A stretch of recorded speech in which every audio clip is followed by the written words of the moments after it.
5, 4, 3, 2, 1, 0.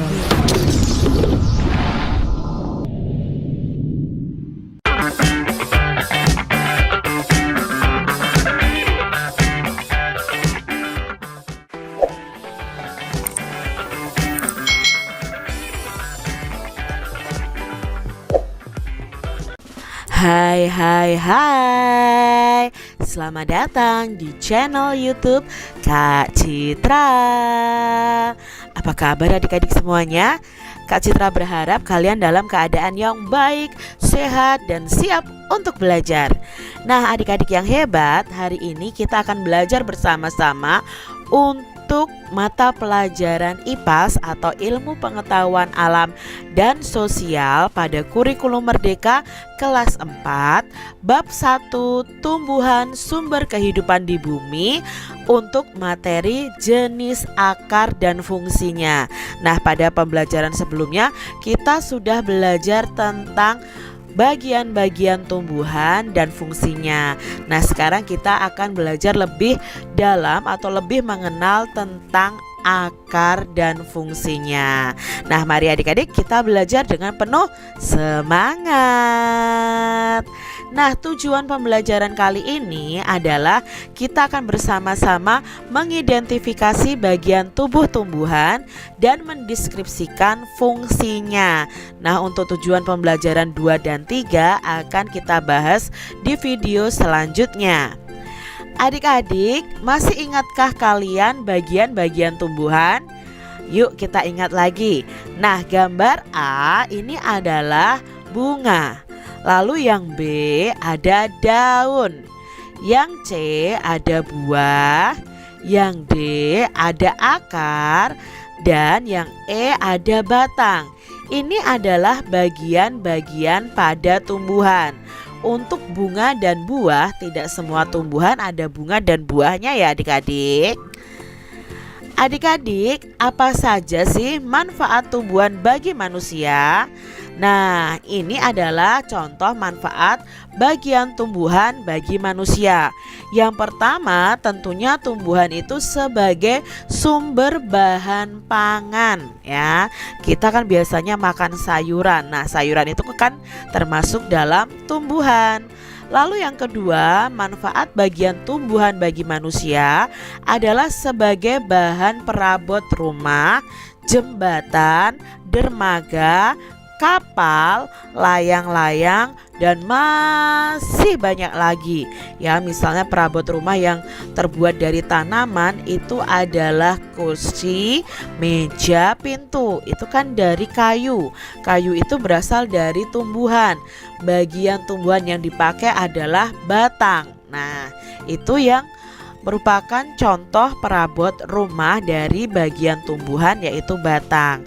Lalu manfaat yang ketiga bisa juga sebagai bahan pembuat obat-obatan. Nah, tanaman di sekitar kita ada yang digunakan untuk membuat obat-obatan seperti pohon minyak kayu putih dan jamu tradisional misalnya ya. Ada beras kencur, lalu itu kencurnya dari tumbuhan, lalu ada pepaya. Nah ya adik-adik ya, daun pepaya itu juga untuk obat-obatan. Nah sekarang adik-adik yang hebat, apakah adik-adik tahu nih fungsi dari masing-masing bagian tumbuhan? Nah kali ini kita ingat kembali fungsi dari bagian-bagian tumbuhan ya. Kalau daun itu adalah tempat untuk membuat makanan atau proses fotosintesis. Untuk bunga fungsinya sebagai tempat perkembangbiakan pada tumbuhan. Sedangkan fungsi batang adalah menghantarkan air dan zat mineral ke seluruh bagian tumbuhan. Fungsi akar adalah menyerap air dan zat mineral dari dalam tanah. Dan fungsi buah adalah untuk tempat menyimpan cadangan makanan dan melindungi biji yang ada di dalamnya. Nah itu tadi fungsi dari masing-masing bagian tumbuhan. Adik-adik yang hebat, coba nih kalau kalian gali sedikit tanah pada tumbuhan di dalam pot, maka kita akan menemukan bagian tumbuhan yang bernama akar ya. Nah, akar yang ada di dalam tanah. Nah, akar itu adalah bagian tumbuhan yang biasanya tertanam di dalam tanah. Jika akar dipotong adik-adik, maka tumbuhan tidak bisa mengambil air, tidak bisa mengambil nutrisi dari dalam tanah, dan pastinya tumbuhan itu akan mati adik-adik. Apakah kalian tahu apa ya fungsi akar bagi tumbuhan? Fungsi atau kegunaan akar. Yang pertama adalah untuk menyokong dan memperkokoh berdirinya tumbuhan. Lalu yang kedua untuk menyerap air dan zat mineral atau zat hara dari dalam tanah. Dan yang ketiga, pada tumbuhan tertentu adik-adik, akar itu digunakan sebagai tempat cadangan makanan. Nah, ini adalah kegunaan atau fungsi dari akar. Sekarang, tumbuhan apa saja yang menyimpan cadangan makanan di akar? Nah, kalau tumbuhan yang menyimpan cadangan makanan di akar, berarti akarnya nanti bisa kita makan adik-adik. Contohnya adalah pada tumbuhan, ya ini adalah kentang. Lalu ada wortel. Berikutnya ada tumbuhan singkong. Nah, ini adalah tumbuhan yang menyimpan cadangan makanan di akar. Adik-adik yang hebat, berdasarkan bentuknya, akar itu dibedakan menjadi dua loh. Ada akar serabut dan akar tunggang. Nah, ini adalah contoh gambar bentuk akar. Ada akar tunggang, lalu ada akar serabut. Nah, kita bahas bersama-sama ya adik-adik ya. Yang pertama kita bahas tentang akar tunggang. Nah, akar tunggang itu seperti ini adik-adik. Akar tunggang itu merupakan akar utama yang tumbuh dari biji. Akar ini itu tegak ke bawah dan dari akar utama akan keluar cabang akar. Ya, ini adalah akar tunggang.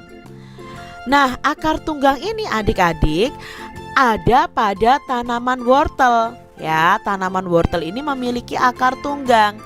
Tanaman wortel ini menyimpan cadangan makanannya di dalam akar. Maka wortel yang kita makan itu adalah akarnya. Nah, sekarang contoh tumbuhan yang berakar tunggang selain wortel.